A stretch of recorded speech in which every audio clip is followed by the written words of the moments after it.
మావోయిస్టులకు ఎదురు దెబ్బ తగిలింది. మావోయిస్ట్ పార్టీకి చెందిన అగ్రనాయకుడు గెరిల్లా లిబరేషన్ ఆర్మీ చీఫ్ పోలీసులకు సరెండర్ అయ్యాడు. నక్సల్ ప్రభావిత ప్రాంతాలలో ఈ విషయం కలకలం రేపింది. బర్సేద్ దేవపై ప్రభుత్వం మొత్తం 50 లక్షల రూపాయల రివార్డు ప్రకటించారు. తెలంగాణ డీజీపీ శివధర్ రెడ్డి ఎదుట బర్సేద్ దేవ లొంగిపోవడంతో పాటు వారి ఆయుధాలను అప్పగించారు. అతని లొంగుబాటు అంతర్గత భద్రతా బలగాలకు ఒక పెద్ద విజయంగా భావిస్తున్నారు. మాంటైన్ ఎల్ఎంజీ తుపాకీతో పాటు మరిన్ని ఆయుధాలను పోలీసులు స్వాధీనం చేసుకున్నారు.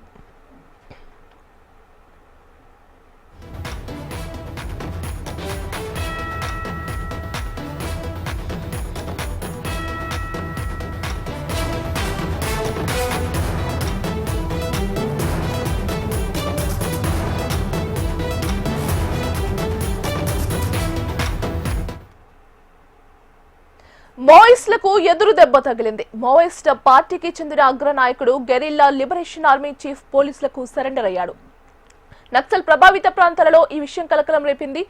బర్సేద్ దీనిపై ప్రభుత్వం మొత్తం 50 లక్షల రూపాయల రివార్డు ప్రకటించారు. ఇక ఇదే అంశానికి సంబంధించి మరింత సమాచారం అందించడానికి మా హైదరాబాద్ బ్యూరో చీఫ్ రమణ ఫోన్లో సిద్ధంగా ఉన్నారు. రమణ, మావోయిస్ట్ పార్టీకి వరుస దెబ్బలు తగ్గుతూనే ఉన్నాయి. ఆల్రెడీ హిజ్మా ఎన్కౌంటర్ తర్వాత పార్టీకి సంబంధించి చాలా మార్పులు కనిపించాయి. చాలా మంది లొంగిపోవడం కావచ్చు, ఆ తర్వాత పడ్డమని నాకు తెలుసు.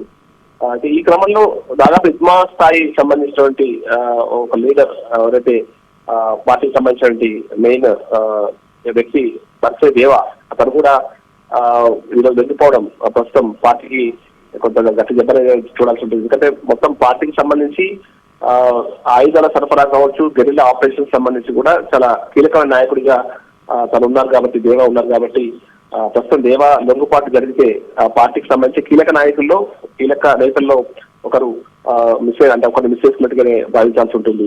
ఎప్పుడైతే హిజ్మా ఎన్కౌంటర్ తర్వాత తను కూడా అజ్ఞాతంలోకి వెళ్ళినట్టుగా చెప్తున్నారు. అప్పటి నుంచి కూడా తను అజ్ఞాతంలో ఉన్నారు. మొత్తంగా నాటకీయ పరిణామాల మధ్య ఈ రోజు డీజీపీ ఎదురు లొంగిపోయినట్టుగా ప్రస్తుతం సమాచారం అందుతుంది. అంటే అధికారికంగా పోలీసులు ధృవీకరించలేదు కానీ రేపు మీడియా ముందు తనను దేవను ప్రవేశపెట్టే అవకాశం ఉంటుంది. రేపు మీడియా ముందు వివరాలు తెలంగాణ డీజీపీ వెల్లడించే అవకాశం కనిపిస్తోంది. ఏదేమైనా అంటే లిబరేషన్ ఆర్మీ చీఫ్ సంబంధించి తను అంటే గెరిల్లా లిబరేషన్ ఆర్మీ చీఫ్ గా పనిచేస్తున్నాడు. సేమ్ మనకు హిజ్మా లాగానే ఆపరేషన్ చేయడంలో చాలా దిట్టగా అతని పేరుంది. అలాంటి ఒక కీలక నాయకుని కోల్పోవడం అయితే ఖచ్చితంగా మావోయిస్ట్ పార్టీకి గట్టి ఎదురుదెబ్బగానే చూడాల్సి ఉంటుంది. చాలా రోజులుగా ఎప్పుడైతే ఇటు ఆపరేషన్ కగారు ఒకవైపు విస్తృతంగా సాగుతుంది, తెలంగాణ పోలీసులు, ఆంధ్ర పోలీసులు బార్డర్స్ లో కోంబింగ్ ముమ్మరం చేశారు. ఇలాంటివన్నీ జరుగుతున్న ఈ నేపథ్యంలో ఇక తప్పించుకోవడం కష్టం అనేటువంటి భావన వారిలో ఉంది. తర్వాత ఎవరైతే లొంగిపోయిన కీలక మావోయిస్టులు ఉన్నారో వారు కూడా పదే విజ్ఞప్తి చేస్తున్నారు. ఇక మనం అడవి బాటలో కాదు, జనం బాట పడదాం, జనం మధ్యలో ఉంటూ ప్రజల సమస్యలు పోరాటం చేద్దాం అంటూ కూడా వారు విజ్ఞప్తి చేస్తున్న పరిస్థితులు చూసాం. అంటే ఈ క్రమంలోనే ఈ వరుస పరిణామాలు జరుగుతున్నట్టు మనం భావించాల్సి ఉంది. ప్రస్తుతం అయితే దేవాలకు సంబంధించినటువంటి లొంగుబాటు సంబంధించిన వివరాలు పోలీసులు రేపు మనకు వెల్లడించే అవకాశం కనిపిస్తోంది. గీత, రమణ చెప్పండి, ఇప్పుడు బర్సేద్ దేవ కాకుండా ఇంకా ఎవరైనా లొంగిపోయే అవకాశం కూడా ఉందా? దేవతో పాటు ఒక 6 లొంగిపోయారు.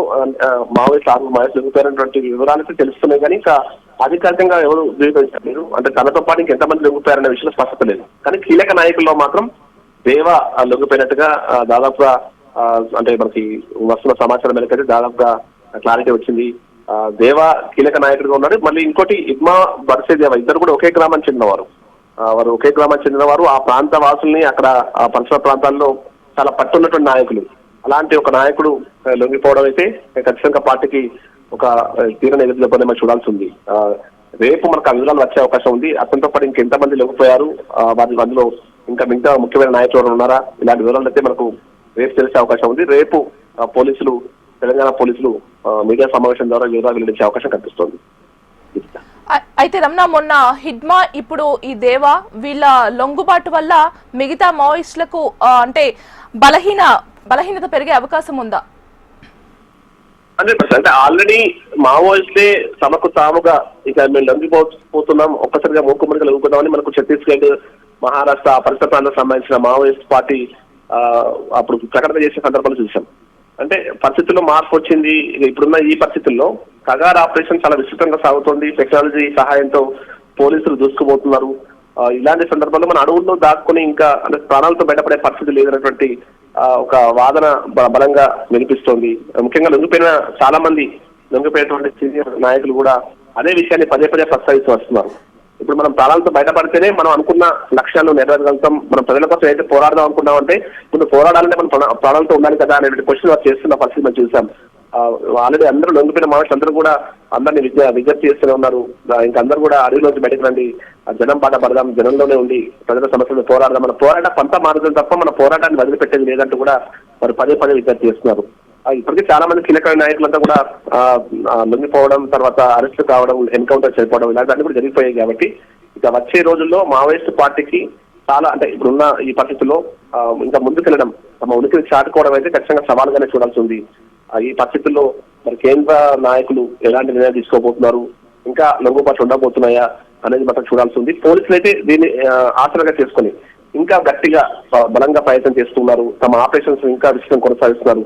ఓవైపు ఆపరేషన్ కగారుతో పాటు ఇటు స్థానికంగా ఉన్నటువంటి పోలీసులు అంటే మావోయిస్టు ప్రభావిత రాష్ట్రాలన్నీ కూడా అడవుల్లో జల్లెడ పడుతున్న పరిస్థితి కనిపిస్తుంది. ఈ క్రమంలో ఖచ్చితంగా లొంగుబాటు తప్ప ఇంకా వేరే మార్గం లేనట్టు కనిపిస్తుంది. Right Ramana, thank you.